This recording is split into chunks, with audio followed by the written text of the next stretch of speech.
Hey guys, so for this week I'm doing a gouache painting based off the Korean drama Mirror of the Witch, also known as Secret Healer over on Netflix, and I'll talk about that in just a moment, but I did this painting about almost 2 months ago, I think, and I completely forgot that I had filmed it, and I had plans to upload like 2 different videos before my last Art Addicts Alliance piece that went up this past Friday, but both of which fell through for different reasons.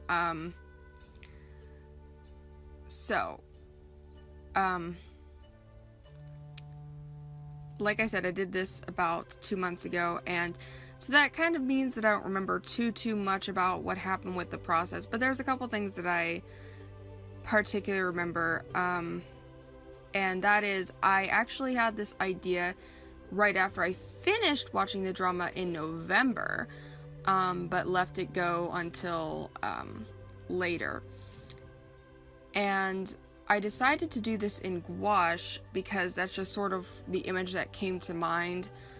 So this is the most proper gouache painting I think I've ever done. It's definitely the biggest one. Because up to this point it was like 1 or 2 like portrait paintings and like little studies in my sketchbook. So like I said, this was the most proper one. Also, I'm missing a bit of footage. I know that I didn't record some of the details on her because I knew that my head was just gonna get in the way because I get really close whenever I do details on the face and that sort of thing.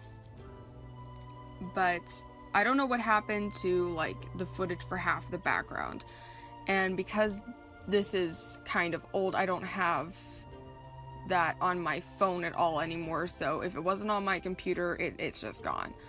So yeah, so the drama, it isn't even like it was like my favorite drama, which I did enjoy. I liked it a lot, but it wasn't like it was my favorite drama. So the fact that I made a piece based off of it wasn't because of the fact that I like that it was my favorite or anything. It was just that I had an image in my mind after seeing this scene that happens pretty early in the drama. It's either the 2nd or the 3rd episode, and like the first episode's more like backstory setup kind of thing, so it's kind of like the 1st or 2nd episode in actuality, but what it's basically about is it's about this princess who has been cursed, and there's this witch after her trying to like kill her, and she's trying to like break her curse. That's sort of what it's basically about. I don't want to like spoil anything, because it's a very I wouldn't really say it's an interwoven plot, because I think it's actually pretty straightforward. However, there's a lot of things in this particular drama that I liked a lot, and that was basically that I liked how the villain interacted with a lot of the characters in the way of she was able to manipulate them all. Like, no one was exactly really safe, but it all made sense, and a lot of the characters made mistakes, and I really liked that. Even the love rival character, which if you watch dramas, you know that you've usually got like 2 different kinds of love rival characters, and one is normally like the perfect nice guy, and the other guy is like they're usually pretty personalityless.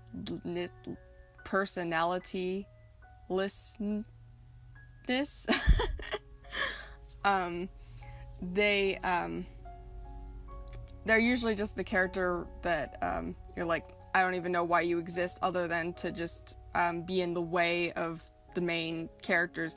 But this love rival was actually pretty interesting because he was also pretty imperfect, but in a good kind of way. Anyway, the only thing that I didn't necessarily like about the drama is the fact that I think it went on like 5 episodes, maybe too long, because at a certain point, it started to feel like we were retreading a lot of old ground, and, like, okay, how many times are you gonna make this mistake kind of thing. But yeah, it was definitely one of my favorite period dramas, that's for sure. I don't know if I really have anything else to say about the drama. Like I said, it's been a little while, but yeah. Oh, anyway, I don't really see many people make fan pieces for dramas. I mean, I don't know, maybe it's just due to like the fact that I don't really know exactly how popular they are over here. I know they're more popular than they used to be. Especially since, like, you know, they're on Netflix and everything like that, which is usually where I watch my dramas just because it's easier. I used to watch them on Drama Fever, but oh my god, like, they had, like, ads literally every 5 minutes. Anyway, so, something I really learned, using the gouache on this piece was, about the consistency, which is something that I really struggle with using gouache. Because I always feel like it needs to be that very perfect consistency where it is, it's gliding across the paper nicely, but it's also, opaque. And I actually did manage to get it quite a few places, like, particularly on her, but something I learned was, like, in the background, it doesn't always necessarily need to be that consistency. So there's actually a lot of places where it's a lot more transparent, and I think it actually works out better, because I feel like if everything was as I don't want to use the word flat, but hopefully you get what I mean, as it is on her. So things like the trees and stuff, I feel like really benefited from that variety of consistency, where some of the lighter parts, obviously there's a little bit more water. It's almost more watercolory, but, you know, it's kind of like built-in variation of texture. And I think that was really, I want to use the word helpful, but more like eye-opening, I guess, as to how to use the medium with greater variety, I guess is what I'm trying to get at. So yeah, that's pretty much about it. I hope you guys enjoyed the painting, and I will see you guys next time.